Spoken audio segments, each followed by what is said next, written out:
the International Labour Organization talk about how we have about 59 million children between ages 5 to 17, in Africa engaged in child labor and all of that. So that's like about 1 in 5 children, right? And globally, they're about up to 160. Even within Nigeria here and all of that, we see that rising number. And most times we see teenage employment within informal sectors, trading, apprenticeship, and all of that, petty trade and all that. If a teenager approaches that just because I want to just earn income, right? And not having the understanding that this season for me is to master my trade, master it in school, get to understand by trade there, I mean master my skill, master my gift, right? And then skill everything up such that a season will come where I begin to make a lot of livelihood and impact from it. Hi, everyone. Welcome to another episode of TTS Podcast. Yeah. And as we do it weekly, what we do is we bring in guests with a lot of experience, especially when it comes to the youth and teenagers development. The whole goal is to get us moving, not just moving, but moving at the right part. So having guests come on board to share their experiences with us and one or two things is one of the best ways to actually help ourselves grow in the right direction, right? So here with me is another wonderful guest. He's well experienced when it comes to anything that has to do with human development. Trust me, he's vast and he has done a lot of projects towards the youth development in general. Okay, so permit me to welcome no other person but Abraham Owoseni. Thank Abraham you. Owoseni, it's nice to have you on TTS Podcast. Thank you, Yemisi, and the entire team for having me. It's my pleasure to be here. All right, no worries. When I was reading your portfolio and I saw the PH.D, I was like, okay, I'm going to ask you because, of course, we have the honorary and then we have the education PH.D. Yeah. And I know it's just me because you look very young and it's quite impressive when people are these I'll call it peak age, have their PH.D ongoing Yeah. or have their degree already in their pockets and stuff like that. Mhm. So I would leave you to do the justification and also to tell us more about yourself. So, Abraham, over to you. Okay, well, thank you, Yemisi, for having me. I just want us to get right into the conversation, but just a quick intro. My name is Abraham. You know that already. My work in the last 2 decades has been the intersection of education and human development, really helping people on how they can lead, how they can live, and how they can, really make impact in life. Because of that, I've done a lot of work around youth development, higher education, innovation, technology, life coaching, and all of the environment around raising leaders. My ultimate goal and vision in life is to raise leaders and to mold minds. And that guides a lot of all that I do and all the projects I've been on board. So, which is also why I'm excited to be part of the conversation we're about to have today. But then, a fun fact about me, you know my name already. So, I'm married to my wife, Sarah, and our first son is Isaac, right? So, I think I'll just stop it there. Quite very interesting. I love the fact that you mentioned I'm married to my wife Sarah and then my son. That's exciting to know. All Yeah. right. So let's move into today's topic. So first, what we're discussing today is what we call the impact of teenage employment on Yeah. school life and family, right? Because we all know about teenage employment, especially in the Western world, where we have people at the age of Yeah. 15, 16, working and also trying to manage education, life, and all of those stuff.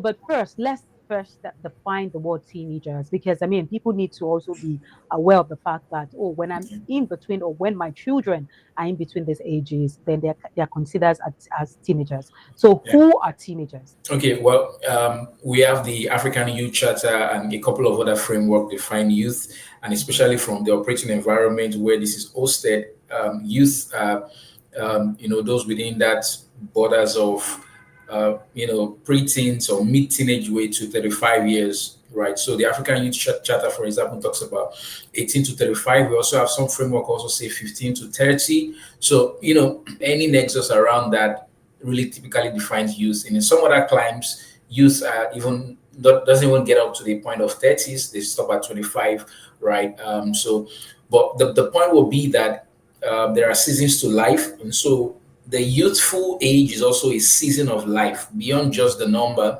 right? So just the same way we have childhood, we also have adolescence, we have youth, and then we have adulthood, right? So that season where a young person has between adolescence and adulthood is what we can call the youthful season.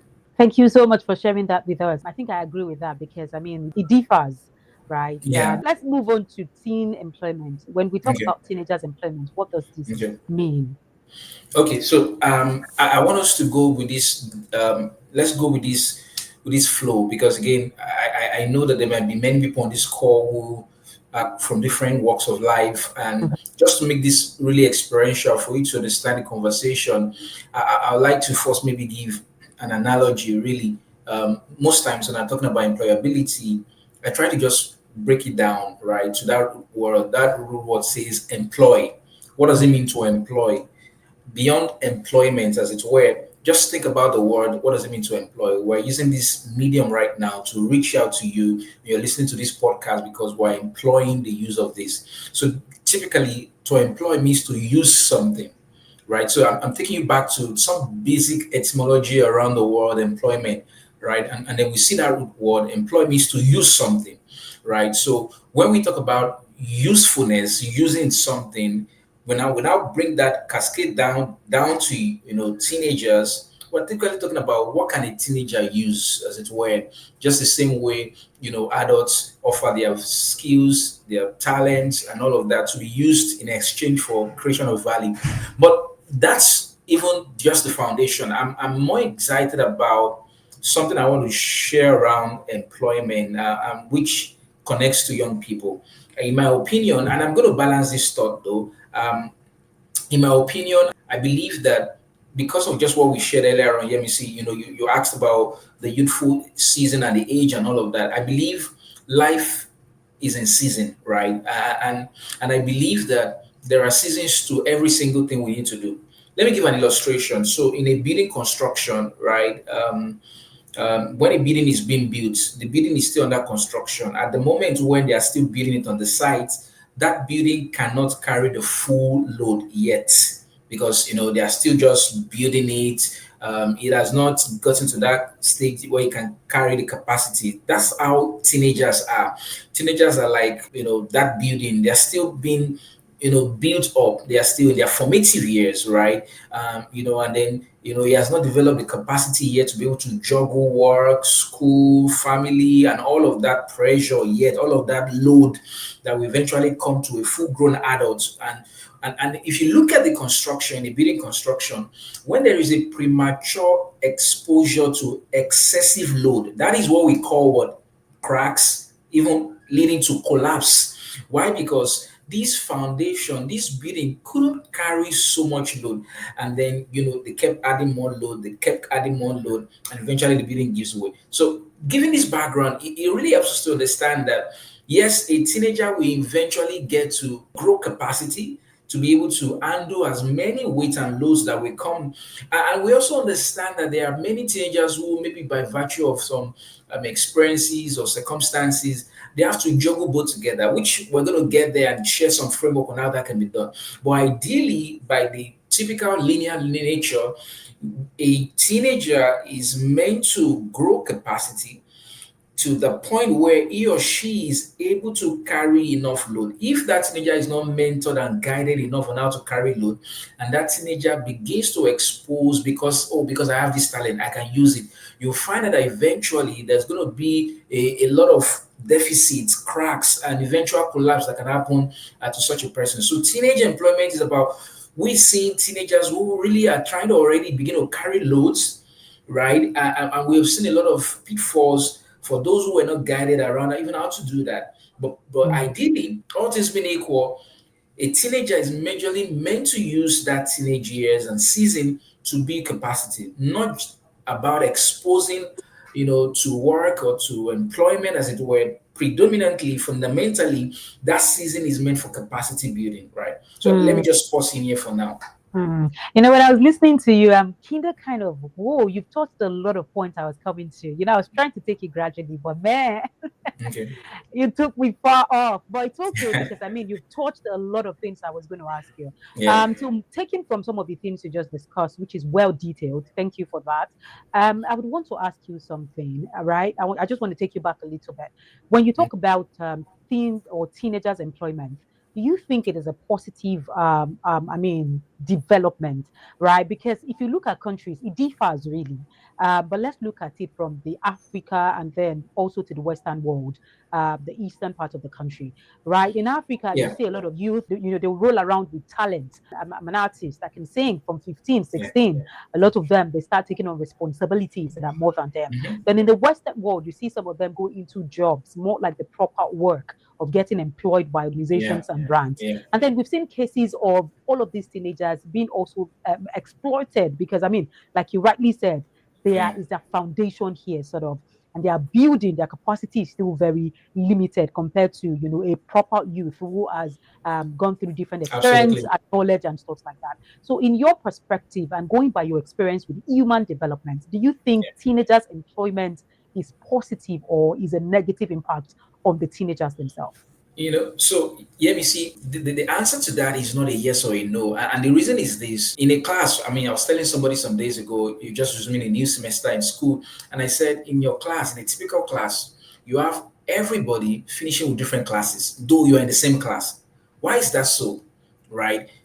These are people, they came into the same class, taught by the same lecturer, almost the same conditions. There could be differing, socioeconomic differences and all of that.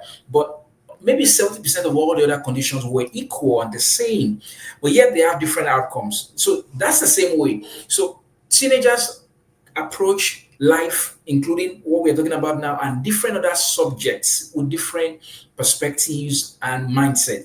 Now, that perspective is what determines an outcome, whether it's going to be positive or negative. So, yes, we're aware of the fact that the International Labour Organization talk about how we have about 59 million children between ages 5 to 17, in Africa engaged in child labor and all of that. So that's like about 1 in 5 children, right? And globally, they're about up to 160. Even within Nigeria here and all of that, we see that rising number. And most times we see teenage employment within informal sectors, trading, apprenticeship, and all of that, petty trade, and all that. If a teenager approaches that just because I want to just earn income, right? And not having the understanding that this season for me is to master my trade, master it in school, get to understand by trade there, I mean master my skill, master my gift, right? And then skill everything up such that a season will come where I begin to make a lot of livelihood and impact from it. If a teenager doesn't approach it with that mindset, maybe because of maybe the circumstances he has to self-fund or co-fund in schooling, you find out that there's still going to be a lot of negative repercussion along the way.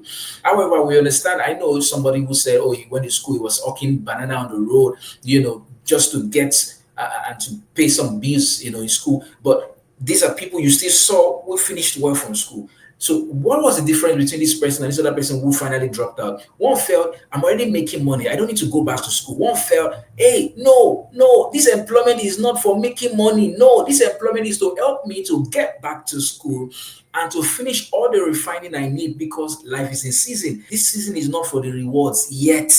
But again, because of the layers of money, a teenager feels, oh, I'm already earning money. Why do you think I need to do this? And you begin to hear conversations and narratives on social media like school is a scam and all of that. And a teenager who has little or no guidance falls into such error. So, principally, the mindset a teenager uses to approach that, if he or she needs to, because not everybody needs to, for those who need to, if they don't approach it with the right mindset, there's going to be a lot of negative repercussions from that, from exploitation to harm to danger.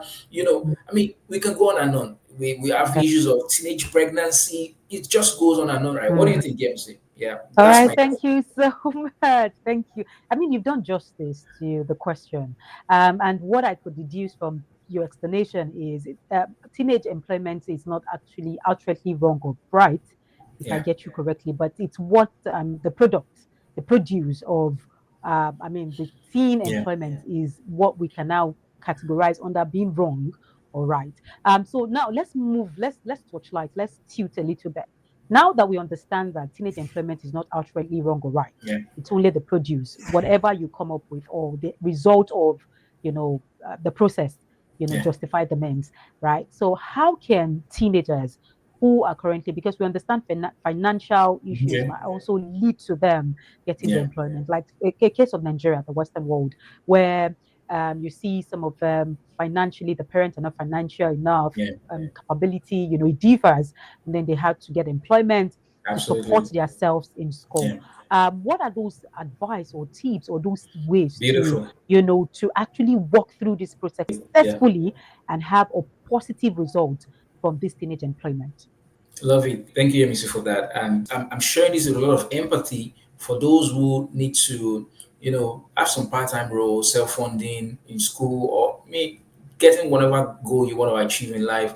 And I want to just let you know, if you're listening to us or you know somebody who is going through search, you're going to be fine, right? Just have that in the back of your mind. You're going to be fine, and everything's going to go well. I remember having conversations with my father, and he said, when he came into Lagos, he came in with what they call more than three certificate at the time, almost literally like, is it like an SSC or less, and he was working in a factory, right? He was an orphan. His mother and father had died early. He was even at some point taking care of his brother. So, it was like this kind of a case of what we're talking about. And he shared with me how one of those days somebody just came into the factory floor, brought a newspaper, and by providence he just saw the newspaper. They said you can purchase your GCE form and all of that. He asked people, what is GCE? And they said, well, GCE is an alternative to SSC. If you didn't finish from school or you had an opportunity to go to senior school, you can write a GCE and you get your SSC certificate. Oh, great. And so he starts to prepare for his GCE, and he puts all of his effort inside it. He got that, and he started moving on and on and on and there. I could imagine that there were many other people who he left on that factory floor who felt, I'm already making money. This money I'm even making, I don't need to wait for 30 days. I get it every day. I get it every week. But then they were myopic in their thinking about this conversation we're talking about. So really, I empathize with whoever, is around situations around this. But like Yemisi said, what is the approach you need to really, make the best of this so that you won't be carried away with the season now, or even try to give up, or put your back on the ground, like they say. Your background is not the reason why you should put your back on the ground. I was just sharing with somebody last Sunday, one of our teenagers, and I just shared with him. I was asking him, okay, what do you do now? He said, well, he does some work, HVAC work, that's heat, ventilation, air conditioning, those who fix the ACs, fridge, freezers, and all of that. And I said, oh, great. And I asked him strikingly, what is your plan in 5 years? Strikingly, what is 5 years for you? And then he tries to think, okay, most times, most people have not thought about that. What is your plan after this? I can be selling gala today, but as long as I have a plan, I won't remain selling gala. I can tell you that.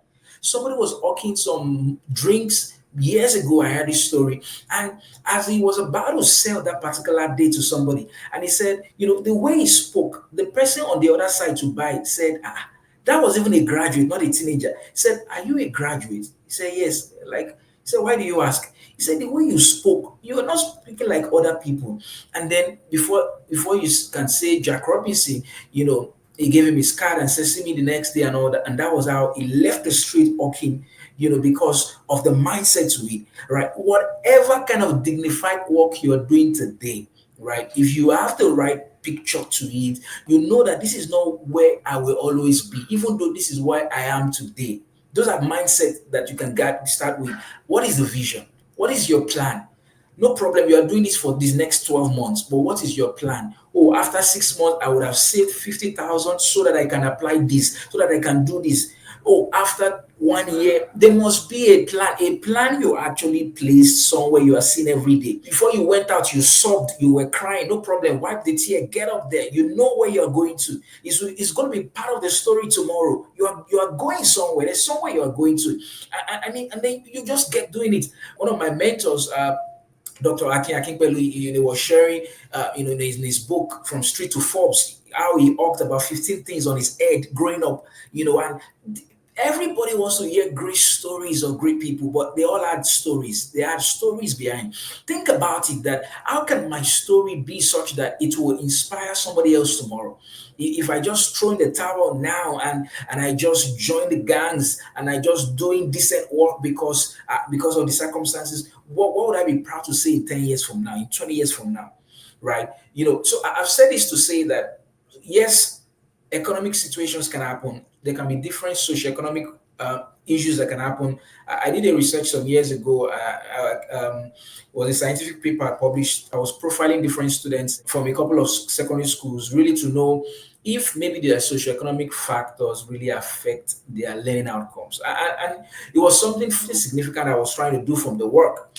But for my research, this was what I found. Let me see. I found that one of the most significant socioeconomic variable that really influence how students learn or the outcome they get from school talks about the geographical location of the school they attended, right? And even the type of school, whether it was private or public, and eventually their learning style. I mean, this is a scientific article you can find on the internet. But beyond all of this, what you asked is the most important one. Whether you are living from a eyebrow of town or in the ghetto of town, your mindset can pull your body out of that place. So the idea is your mind goes into the future and your body goes to catch up with it. I'll say that again. Your mind goes into the future and your body goes to catch up with it. That's how it works. Nobody has everything on their platter as gold, silver spoon, grew up with this. This is your vision. This is your plan. Your body goes to catch up with it, right? And you can have such stories and conversations where you can be a mentor to another person who is going through these issues and all of that. You can be the mentor. So I'm going to just recap some of the thoughts I've shared around that. Number one is have a plan. Define how long will you be doing this. How long is it estimated to be, right? And then number two, maintain a strong, what I call time and energy management. I mean, most times we talk about time management, but we hardly talk about energy management. And so you want to ensure, for instance, we have teenagers who, because of this work they are doing, they now come late to school, or some don't even attend school, or they now begin to fail from school. So you want to ensure that you are managing. You get back from school, you still have to work, you still have to sell this, sell that, no problem. Make the best of your time and your energy, right? I remember when I was preparing for my WAEC, every evening I had a consistent study table at the veranda of our house, and I report there 5 p.m. every day. If it's 1 hour consistently, you can do that. Imagine the impact that will give.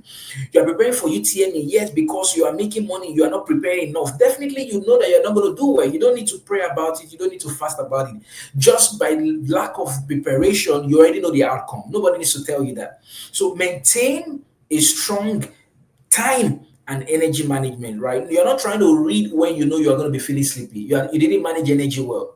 Energy starts at the peak of the day, is like a bell curve. It starts to rise, and as it begins to rise, you find out that the time comes where it begins to decline. So you want to make the best of your energy, using it in the productive things when it is high, when it is rising, not when it is falling down. And then the last two thoughts is just about remain focused on your goals, right? Don't compare yourself with other people.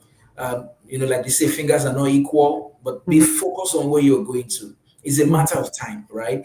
And then you need a lot of resilience. These are some key four mindset I think will help. Keep going. It may not be as rosy or as convenient, all right, but keep going. Yeah, Thank you so much for that. I was just amazing. listening and I Yeah, was opening my mind to things that you were saying. And then, you know what? While you were talking, I was thinking that this same thing you're saying is not just applicable to teens. Yes, we're talking about teenagers, but also absolutely, even youth. absolutely. At the youth age, when we are meant to be doing the grass work and stuff like that, some are, feel Yeah, like, oh, I'm still youth, and the old youth exuberance and stuff like that takes yeah, over, absolutely. and then you see them at the later hour going back to chase the same thing that they could have used those time for. So I think I buy into what you just said by saying that Yeah, make sure that you understand the timing as well, and then do yeah, what you need to do to move you to that future where your mind is. Right. And I so much buy into that concept, that statement that let your mind go to the future and then your yeah. body will follow. Okay. So That's it. I want to tilt the question a little bit because I'm enjoying the conversation. And I feel like there's so many people, in these brackets that can actually Yeah, also benefit from these things you're saying. Let's look at the other side of talent, right? Okay. Because we've had a lot of youth and teenagers who, yes, they are doing well at school, but because they have a thing, I'm going to use artists as an example. People who are Yeah. actresses and like that, actors, right? They're in school, young lady, in school and stuff like that, and they got into acting, they got popular, they Okay. became celebrity overnight, right? They're influencers. And as a result, they feel like school is no longer necessary. I mean, I'm guessing the money that they begin to earn, some Yeah. million of cash, million of naira, and they feel like that's Yeah. all. That's the future they've been dreaming of, to be popular, to have the money, and then to Hmm. get the people that they want around. So what's really the push? Because at the long run, we've had a lot of stories where these people at some stage they got to some Yeah. point in their life, they're not as popular and they were not earning as much as they used to do, and then they begin to have difficulties moving ahead because at that time there's no points, there's no plan, right? So what's your perception, I mean, what's your thoughts around these people in these brackets? Yeah. Okay, so thank you, MEC, for that question, right? And it's a concern I have as well, right? Because like we shared earlier on, there are seasons to life, right? And literally, when a season is not well maximized, or when another season comes without me fully being prepared for, then it's going to be problem. So, like, I wrote a book called The Next Chapter, and the idea was that our life is like the chapter of a book. You don't prepare for the next chapter within the chapter. You prepare for the chapter before the chapter. So, when we talk about employment, what school does is really to prepare me before that chapter, right? So, I want to make use of my talents. I want to make use of my skills and my time. What school does is that school acts like a refining process, and it turns my raw talent into refined valuable product. Let me give you an illustration here. Now, so we if you look at cocoa for instance in its raw state can be sold. You will make money from selling it. Is that also? Yeah. Even I'm sure Nigeria exports cocoa, right? Yeah, that's and we get paid for it. Yes. However, the best highest value of return of cocoa is not in that raw form it is as cocoa. So if you begin to earn from your talent, well, not a problem, but you can be earning more if you refine it. So other countries purchase the raw cocoa and they begin to refine it, right? They begin to refine it. They turn it into other products, they turn it to other value, and they make chocolate out of it, they make beverages out of it, and that has more value. So what school does is to refine those talents you think you are earning from already. You can earn more if you go through the process of refining. And by the way, let me announce this to you so you're sure about it. Refining is not always a beautiful thing. You don't like it when you are refined. So we don't go to school because we like going to school. We go to school because we need to be refined, right? So cocoa is refined, right? And you just see that all of these products can come out from it if I can only give it time, if I can only submit to that refining process. So a teenager is already earning, and is already oblivious of the bigger dreams, failing to top the class. Some even get, like you said, you see adults who, yes, you have an ordinary national diploma, but they stop at that because they feel, oh, I'm earning already. Oh, you stop at that HND, think because that's just it. No, you can still refine to the highest apex. Your goal is to grow to the highest apex of refining in that field that you're called to, in that field, that you want to make the best of impact globally. Refine yourself. So when I was done from school, so this is how I say to people. I say that you won't, let me put it this way, you won't have only one course of study prepare you for your course of life. Did you get that? You will have several courses that will prepare you for your course of life. So that you have done from one course, you doff the cap, I'm done. Want this in the bag? Well, bring it out of the bag. You're not done. Keep the bag open because the idea is that there will be several courses to prepare you for your course of life. Some will come by formal education, some will come by non-formal education, some will come by informal education. So because of that, I've done a lot of certifications and courses and diplomas in education, in neuroscience, in life coaching, in pedagogy. He just goes on. Somebody said, "Oh, Dr. Abraham, are you an IT expert? Why come you know about this?" Well, it is a course I need on my part. Are you in tech? Or you don't need to be in all of those. The idea is you want to build yourself to the apex. Now, what if you have not even started with the foundation? What if you don't even have the degree, which is meant to be the foundation, and you are submerged and just just blood like a scale because of the earnings you currently have? This is a challenge to you. Your skill is not refined yet. That talent is still in the raw form. What school will do for you is that it will refine it to the best possible, value you can ever imagine. Thank you so much. That was high. That's more like an addition to, some of the things that I already know myself, and that's brilliant. I was going to say something when you were giving the analogy of refined cocoa and stuff. It was just the best, perfect example that one could think of. Yeah, And I remember somebody that said that whatever you're doing now is the result of your future. yeah, So if you're learning a skills, then it's the result of your future. Then there's another sentence that also say that don't cry for the result you did not get because of the work you did not do, right? So he yeah, means that whatever work, just like you have said, whatever you're doing at the moment is the result of what you're going to get in the future. So that would also drive me to my next question. And this question is, I'm going to tune it down, not tilt this time around. I'm going to tune it down. So what I'm tuning it down to is, right, a lot of times teenagers feel like doing, oh, I'm working. Why should I be in school? It's too much. It's overloading. I'm overwhelmed. They want me to do this training. They want me to read this book. yeah. We've had a lot of conversation. We have another segment of TTS where we do mentorship for teenagers and youth. Awesome. And we've had a lot of conversation with some youth and teenagers who would say, I'm already involved in so many things. I mean, I do this for my parents. I also Yeah, do this. I also do this. yeah, And you still want me to take more trainings. So please, can you help us emphasize on how they can really manage this whole process, right? I'm an artist. I'm already working. I have rehearsals. I need to be at the studio at this time. And the same thing you're telling me, yeah. I need to also attend to my education, right? How can they successfully, roll out these two things without being overwhelmed and also not missing out on that teenage experience? Because we also understand that in the course of trying to build yourself, you need to also have life, right? Because you're living your life through, right? So how do they get to manage all of these processes without one being affected? Yeah, amazing. So thank you, MEC. Well, although on the later part of the question, I'm indifferent though, um, because again, people have different understanding of life. You want to enjoy life. What does that mean? You want to party? Is that life? You get my point, right? So I'm very indifferent on it because not everybody understands what life is, right? In teenage years, for instance, is not a year to make guesses or to while away time because you think you're young. No, like the Holy Book says, like vapor. Before you know it is gone, right? So I don't think. I mean, well, I have my biases to it because I would say that I got wise on time as a young person, and that really helped me a lot in my journey. So you won't find me spending hours because I'm a football fan and just fantasizing about a football match or a football fan who doesn't know me, right? They say those who make news don't watch them, for instance. You just want to ensure that you get wise on time, beginning your journey to life on time, everything on time, because, before you know it, time is gone.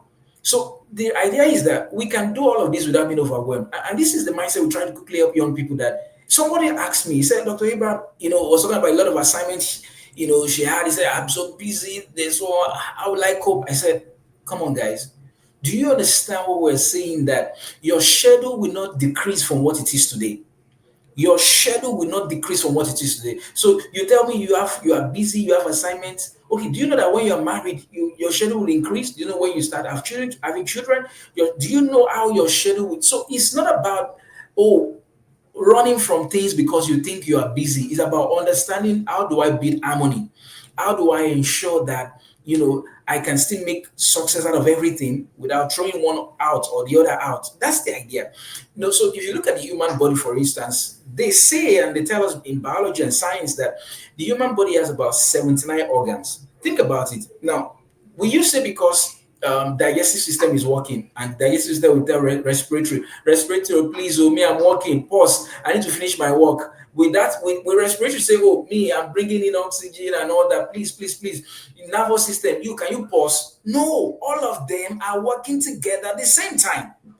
So as a young person, you can be doing almost everything you need to do at the same time. You have a schedule. For instance, priority management comes in. For instance, even when a child is in school, we say that, I mean, and this is what I teach younger people, because we want as many people to get wise on time, and which is the purpose of this conversation and all that TTS is doing. We say that, do you understand how you go to school? You say you have 4 years for a degree. Do you know that that 4 years is not just for that degree? It's not just for the technical expertise. In that 4 years, you are meant to be growing yourself socially.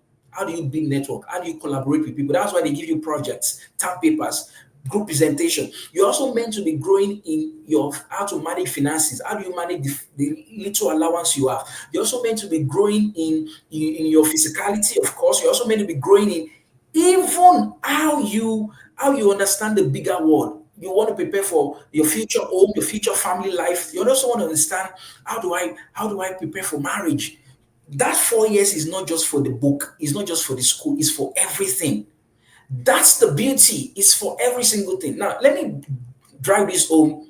Let me give you an illustration of work. So when many teenagers and young adults say, "Oh, I have a lot of work to do," and all of that, yes, work is what life is made of.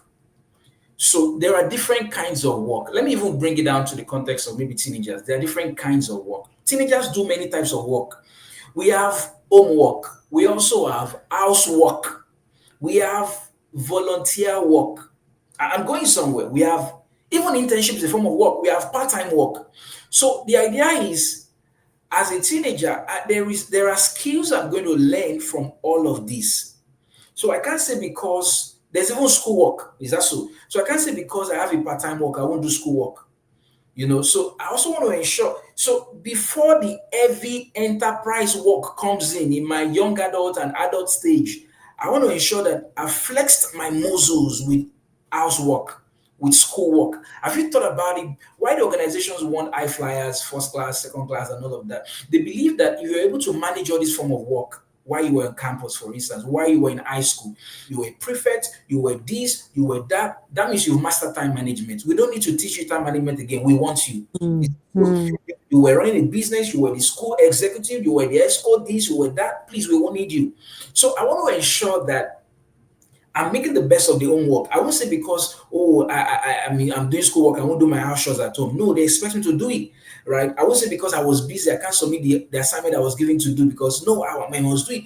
Even I will create time. Some people think volunteer work is extra time that is left. No, I will create time to volunteer to courses that is dear to me and the path I'm going to. I volunteer to give pro bono services. I volunteer to do a podcast like this. I volunteer to see how I can, because it's still part of work, right? And of mm. course, my summer breaks, those 3 months vacation, 1 month. Every time I was on vacation in school, I was always working. There were times where I would go to other people to teach me. It's a form of work. Please teach me. There were times I would go to sites. There were times because people just while that's a lot of opportunity you have. I'm currently mentoring two teenagers, and their mom was so very intentional about their development. They're still currently in You, SS2. you, you know, I was going to come to that. That was going to be my question. A lot of things we're discussing are really, really necessary things that we need to start discussing about it. Because most times Absolutely, we just leave it as, oh, he's making money. Especially today's absolutely, parents. Once their children are footballers, they're artists, they're actresses, they're not just concerned about the education part of it, growing your skills, yeah. preparing for the future. They just feel, oh, that's the end of it. It's popular. She's a celebrity. She's making money, and stuff like that. So I was going to come to that point, that what's the role of the community and parents, to the teenagers who feel like, oh, now I'm making the money, especially with time and age of Yeah. content marketing. You see a lot of people into content creators. They are making few dollars, and they just feel like there's no need of school. In fact, they're peddling that story, across social media, that I mean, I'm a content creator, I'm cashing out millions of nairas, I'm cashing out Yeah. dollars. I don't need to, right? So please, can you, while you're doing that, can we just sum it up with the responsibility of the communities and the parent, to these teenagers and youth, at this stage? You see, the idea is there are responsibilities from both parents. Mm-hmm. There are responsibilities from various other forms of social institutions, faith-based organizations, schools, that comes to this, right? And we want to ensure we are raising the right set of people, the right set of teenagers who are also growing holistically, who are not just content creators or skit makers. No, right? Because counterparts across different part of the world are making greater impact, are really going ahead in many aspects of it, right? So we want to ensure we're playing our part. So, Mm. for instance, when we talk about that, when we talk about the concept of work in itself, I mean, think typically physics says work is force and distance. I mean, displacement. Yeah, you exert effort, and then you have movement. So the idea is, I will not just see work as something that I won't have to exert anything. There's still a measure of effort I must exert to it. And then the displacement I want is not just about 1,000 likes, 2 million views. The displacement I want is what moves the GDP, what moves the needle. The kind of work where you are aggregating to the constellation of other young people in Africa and across the world, and we can say, oh, by virtue of the work of this cadre of young people, this is the impact that's been given to the global economy, right? Not just because of entertainment, as good as that is, right? But even when you're in entertainment, you are creating the entertainment in a global best practice with intellectual properties and a lot of way where it is recognized globally, not just because of algorithms which can change tomorrow and the platforms may not exist and all of that, Yeah, it has right? even So changed. It has even changed because I mean the algorithm, yeah, digital marketing wise, content creators wise, before now they used to earn more, but gradually they are changing and beating it down. So the future is actually not that stable as they think, and that's why it's necessary for us to have this conversation as well. Because the teenagers are beginning to believe that, oh, it's just for me to create content, it's just for me to go even and making so much money, but leaving other places and other things that they can explore, and feel like this is a one-way cheap thing. the goal of work is not just finances, Yes. right? Mm-hmm. I mean, the goal of work is impact, fulfillment, reward, contribution. There's a lot. Money or financial reward is just one of it, One of it, right? yes. So that perspective must remain even as young people begin to build up for their global contribution to the world of work and to the economic dividend globally. Thank you so much. That was wonderful. Thank you. And I mean, you've been able to touch on a lot of main points. I would have loved to keep you, for if possible, another 30 minutes. Yeah, But I understand that time absolutely. is time. Time is time. Thank you It will be so my much pleasure. for Yeah. joining us today on TTS Initiative. And we look forward to having more of you in some of our Thank physical you. programs because, of I course, we appreciate have it. our big annual event. In Lagos, Nigeria. So we look forward to having Awesome. you as one of our guests very soon. So Awesome. thank you so much again, Dr. Abraham, Thank you or for having me. Abraham Owoseni. So this is where we would have to draw today's curtain for TTS podcast. It was a nice conversation. As you can see myself, I was lost in the conversation. In fact, I was Yes, hoping that please. the conversation never finished because there were so many other things that we need to talk Yeah. on. But I mean, as time I would say, you can't do anything without time. So thank you Yeah. so much again to our Thank you guests for having and me. to I hope all. everyone picks values from this. Yeah. All Bye. right, thank you so much. And to all of you all, until we come your way another time next week. So please tune in and please joining us on TTS Initiative. So from me and the rest of the team, we'll say bye for now. Thank you so much. Bye. Bye.